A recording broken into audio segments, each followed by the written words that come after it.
नमस्कार साथियों, हरियाणा और जम्मू कश्मीर में चुनाव संपन्न होने के बाद परिणाम आने के बाद अब फिर से दो राज्यों के चुनाव तारीखों का ऐलान आज कर दिया गया है इलेक्शन कमीशन के द्वारा। और अब चुनाव महाराष्ट्र में है और झारखंड में है। महाराष्ट्र और झारखंड विधानसभा चुनाव की तारीखों का ऐलान और इलेक्शन रिजल्ट आने के दिन का भी डेट अनाउंस कर चुका है आज इलेक्शन कमीशन ने अपने आज के प्रेस कॉन्फ्रेंस में। तो आप देखिए, झारखंड में 2 चरणों में मतदान होंगे।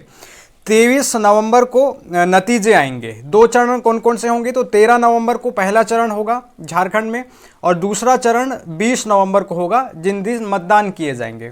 और 23 नवंबर को नतीजे जारी होंगे और इसी 23 नवंबर को ही महाराष्ट्र विधानसभा चुनाव के भी नतीजे जारी होंगे। और महाराष्ट्र विधानसभा चुनाव के जो चुनाव है वो एक ही चरण में संपन्न कराए जाएंगे। 20 नवंबर को पूरे महाराष्ट्र विधानसभा सीटों पर मतदान संपन्न हो जाएगा। 288 विधानसभा सीटें हैं महाराष्ट्र में और 81 सीटें हैं झारखंड में। तो इन सब का चुनाव तारीखों का ऐलान आज कर दिया गया है और कई ऐसे सवालों के जवाब जो हैं इलेक्शन कमीशन के जो आयोग के अध्यक्ष हैं उन्होंने दिए हैं। तो अभी मैं आपको बता देना चाहता हूं कि महाराष्ट्र विधानसभा का कार्यकाल 26 नवंबर 2024 को खत्म हो रहा है। वहीं झारखंड की बात की जाए तो वहां 5 जनवरी 2025 को सदन का कार्यकाल खत्म होने वाला है। अब इससे पहले जो है चुनाव कराना होता है, तो चुनाव प्रक्रिया समाप्त करनी होती है। तो इसी वजह से आज चुनाव प्रक्रिया और तारीखों का ऐलान इलेक्शन कमीशन ने कर दिया है।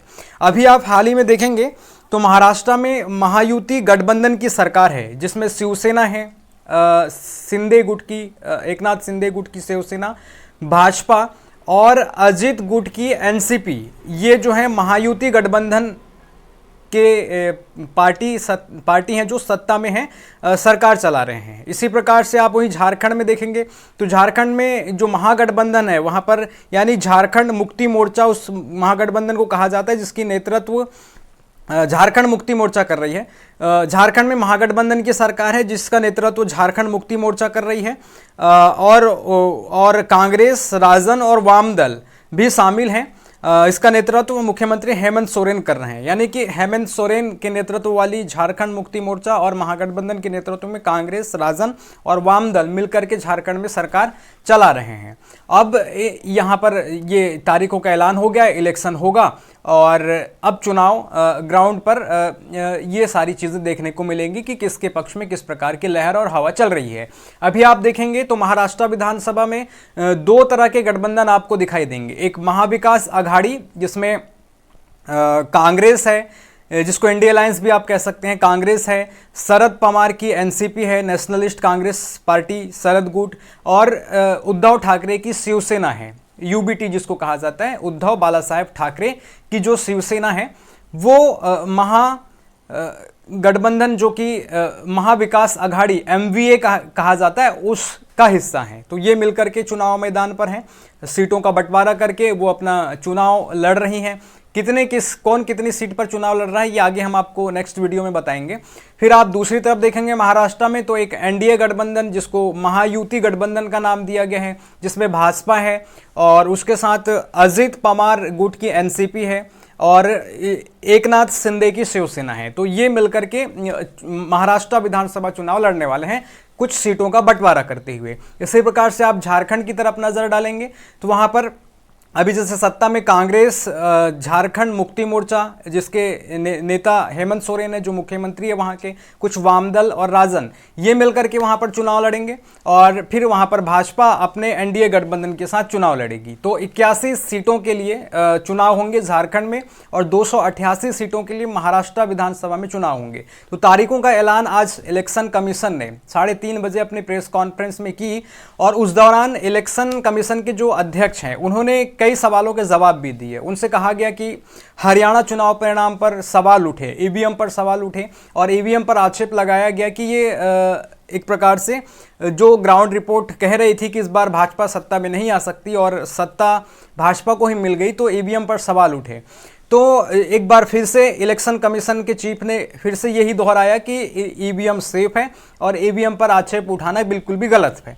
और उन्होंने ये भी उनसे पूछा गया कि आजकल तो पेजर, वाकी टॉकी इन सब में विस्फोट हो जाता है, लेबनान में हमने देखा, इजराइल ने वहाँ पर ये सारी हरकतों को अंजाम दिया, पेजर में विस्फोट करवाया, वॉकी टॉकी में विस्फोट करवाया, तो ईवीएम जैसी चीज़ें क्यों हैक नहीं हो सकती है? ऐसा जब उनसे पूछा गया तो उन्होंने कहा कि वॉकी टॉकी और ये जो पेजर हैं वो कनेक्टेड होते हैं और ईवीएम कनेक्टेड नहीं होता है, इसलिए ईवीएम में किसी प्रकार की हैकिंग नहीं हो सकती है। ऐसी बात इलेक्शन कमीशन के चीफ के तरफ से आई है।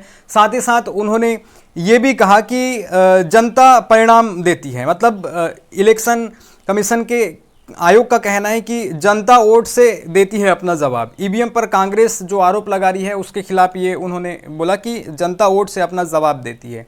तो ये इस प्रकार से उन्होंने ईवीएम पर उठ रहे सवालों को बिल्कुल भी नकार दिया है। इसी प्रकार से आपको मैं यहाँ पर बताना चाहता हूँ कि महाराष्ट्र और झारखंड चुनाव की आज तारीखों का तो ऐलान हो गया है, लेकिन पिछले विधानसभा चुनाव परिणामों की तरफ आप नज़र डालेंगे जो कि 2019 के जो नतीजे रहे हैं उस पर, तो महाराष्ट्र में 288 सीटें हैं, जिनमें से बीजेपी पिछले विधानसभा चुनाव में 105 सीटों के साथ शीर्ष पर थी, यानी कि 105 सीटें जीतने वाली पहली पार्टी थी वो। और फिर उसके बाद फिर एनसीपी को 54 सीटें मिली थी और आईएनसी यानी कि कांग्रेस को 44 सीटें मिली थी, अदर 29 सीटें लेकर के आई थी और जो शिवसेना था उसे 56 सीटें मिली थी। तो इस प्रकार से ये महाराष्ट्र 2019 के विधानसभा चुनाव परिणाम रहे थे।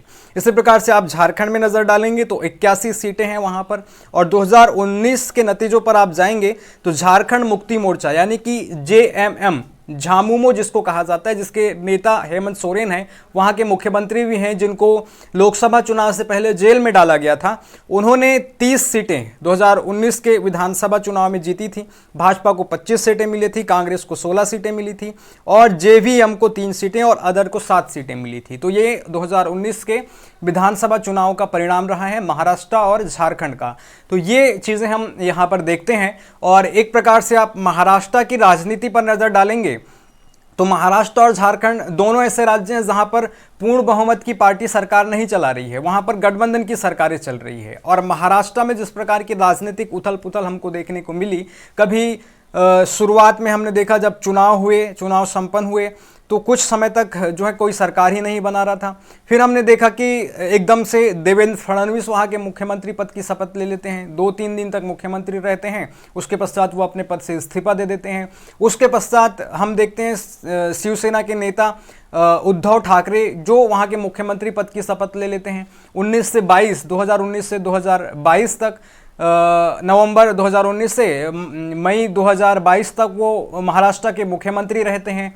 उनके जो गठबंधन में साथी होते हैं वो कांग्रेस, एनसीपी और शिवसेना, ये मिलकर के वहाँ पर शुरू में सत्ता में आ जाते हैं, सरकार बना लेते हैं। मई 2022 तक सरकार चलाते हैं। उसके बाद वहाँ पर बड़ा उलटफेर देखने को मिलता है और कहा जाता है कि भाजपा ने शिवसेना को तोड़ा, एनसीपी को तोड़ा और उनके तोड़े हुए गुटों को अपने पास लेकर के आ गया। मतलब कि शिवसेना टूटा जिसमें शिंदे गुट अलग हो गया अपने विधायकों को लेकर के, ठीक है, अपने विधायकों को लेकर के शिवसेना टूट गया, शिंदे गुट टूट गया और वो एकनाथ शिंदे अपने भाजपा के खेमे में चले गए।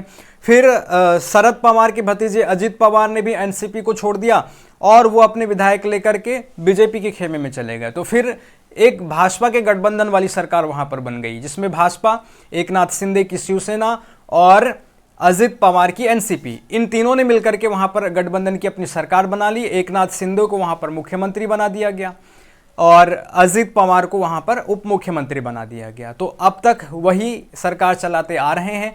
तो ये पूरा का पूरा घटनाक्रम महाराष्ट्र के विधानसभा 2019 के चुनाव परिणाम आने के बाद अब तक के रहे हैं। तो ये सब चीज़ें हमको देखने को मिल रही है। एक तरफ महायुति है और एक तरफ महाविकास अघाड़ी है। महाराष्ट्र में जो चुनावी मैदान पर उतर चुके हैं, अपने अपने सीटों का बंटवारा भी उन्होंने कर दिया है।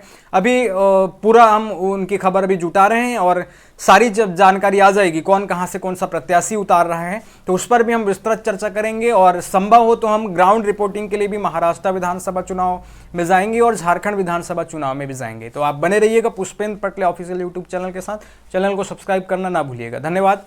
जय हिंद।